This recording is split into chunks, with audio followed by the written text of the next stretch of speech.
Christmas has come early, it feels like, because we got no Bloodlines 2 news for ages. Suddenly we're getting dev interviews, we're getting gameplay footage, and now we've gotten our first clan reveal.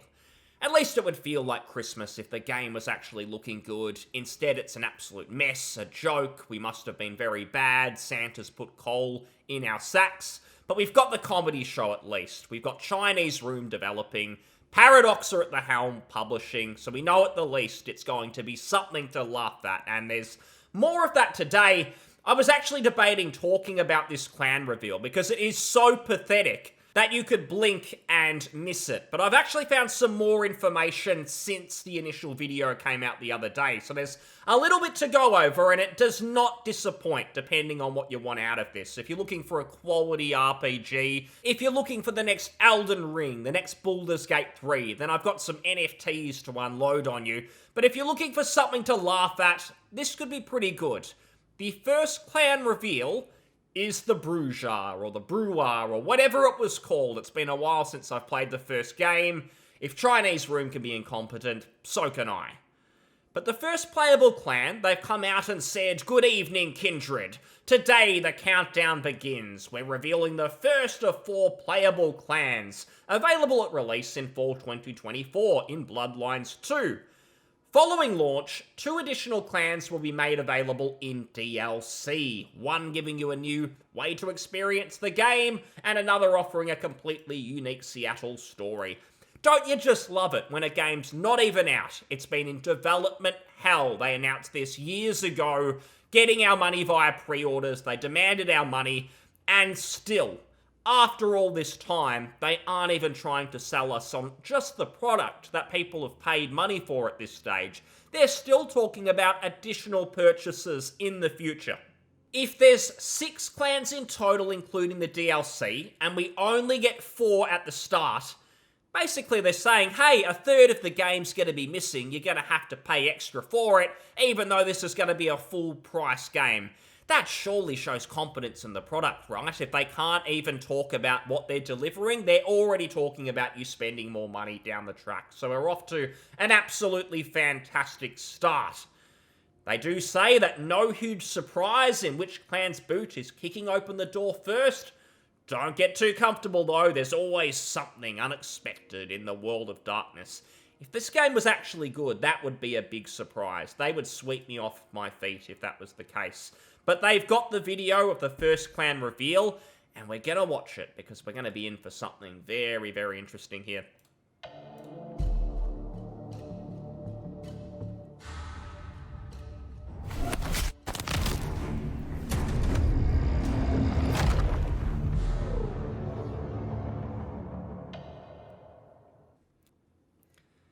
Did you blink? Because if you blinked, you might have missed it. I had to rewatch it a couple of times. I thought I must have got distracted and missed that whole reveal. That was literally it. I can't even break that down because if I try and pause, I'm going to miss the whole thing. It's going to be over. This just really, really shows confidence, does it? They've got the clan reveal, and we're talking about a 15-second trailer where half of that was logos and branding. This is meant to be the big moment, showing off gameplay, showing off combat, and they're not even confident enough to do that. They've been all talk. They've been happy to do live streams, interviews where they talk about how the game is great, it's all coming along so well. But when it's time to put their money where their mouth is, to show the fruits of their labor, that's what they came up with. Fortunately, they continue to talk. So there's the video. Here's what we're happy to show you. Now we're just going to talk about what we're doing because we can't really show anything that could embarrass us. We're a little bit worried. They then go into the history of the Brujah and who they are, talking about them having supernatural strength. Not a lot of that actually showcased in the video, but sure, we can use our imagination. You then got these screenshots, not actually in-game screenshots, unless they've gone for a cartoon art style and haven't shown us any of that. But it looks more like an intern drew these up, maybe on their lunch break, and it was an example of how the game could be if it was actually cool, if they were able to actually do all the things that would make this game great, but just aren't possible because they're rushing it. They want to get it out the door ASAP. Chinese Room have promised Paradox that this is going to be a game that's quick to develop, quick to get out, quick to take people's money. Quality is the last thing on their mind. But this is quite important, playing a Brujah in Bloodlines 2. If you're a player who leaves the shadows to the cowards, knows the front line is where the fun is, and idealistically rebels against power, the Brujah are your clan. In Bloodlines 2, Clan Brujah will offer a brutal melee playstyle with its abilities, known as disciplines, getting you into the fray and rewarding you for staying there. So you're going to be rewarded for going for combat first.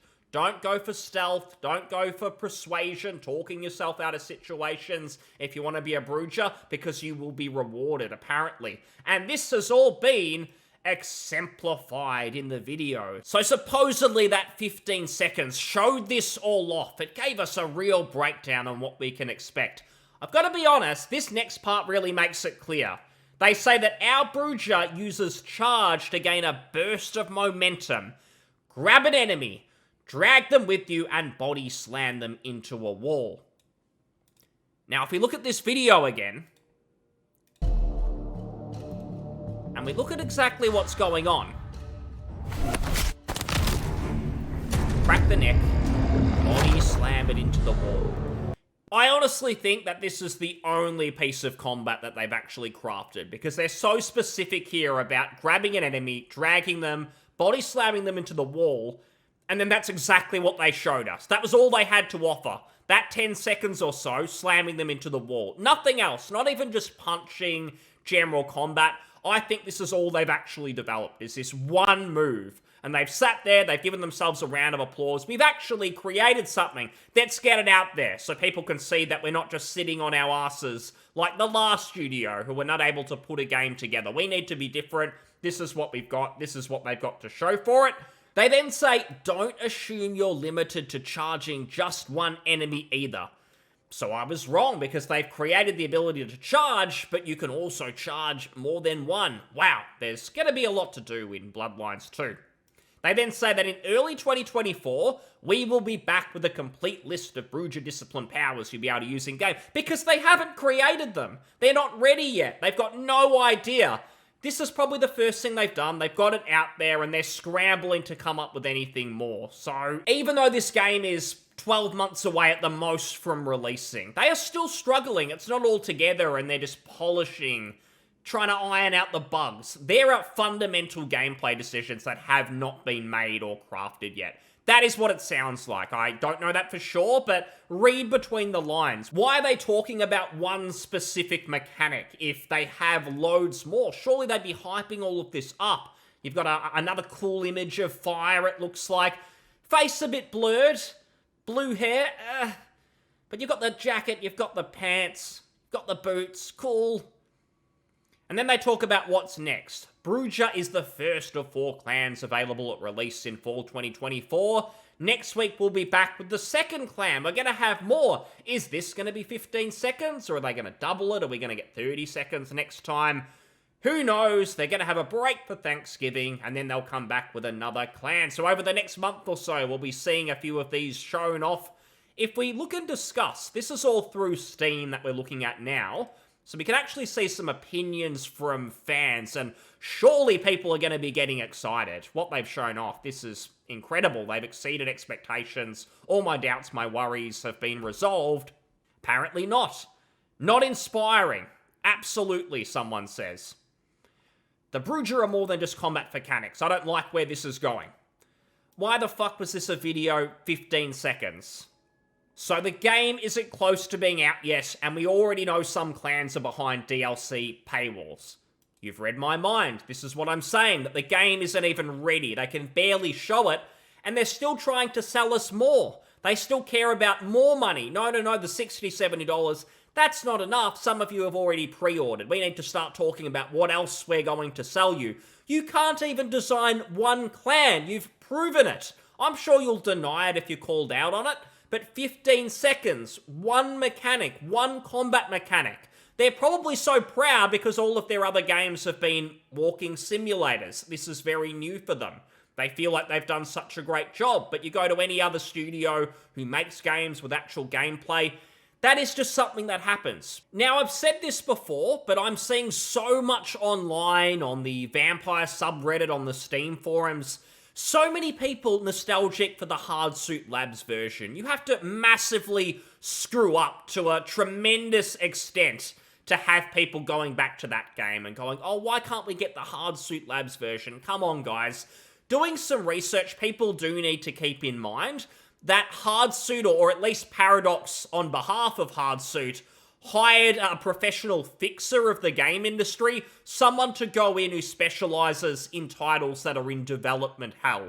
He reviewed what Hardsuit Labs were doing, and he went back to Paradox and said, this game is not salvageable, you should cut your losses. I know that I'm a professional when it comes to fixing things, but this is so broken it can't be fixed. I think Hardsuit did a better job presenting something, getting it in our faces and saying, hey, we're doing something similar to Bloodlines, but they were incompetent. That game was going nowhere. Maybe Brian Mitsoda, maybe he did a good job with the writing, but everything else was going to be a mess. So don't think that was the glory days, that going back to there would have been something great. That was a total shambles, but this is possibly worse, because we know they're incompetent, they can barely show us anything that works, and the presentation sucks. The character looks stupid, the NPCs, the dialogue, the writing, it's pathetic. But this seems to be all we're going to get. At the very least, we can laugh about it. I was a bit late on this particular clan reveal, but I'm going to cover the next ones, because if I can even get a handful of people to not pre-order, if this genuinely is rubbish, then that's a good thing. Again, if I'm wrong, if they blow us away, if they just suck at marketing this, but it is incredible, I will eat my words. I will humbly play it and enjoy it, but let's be honest, that's probably not going to happen. So I'll see you on the next one. Thanks so much for watching. Cheers. Bye.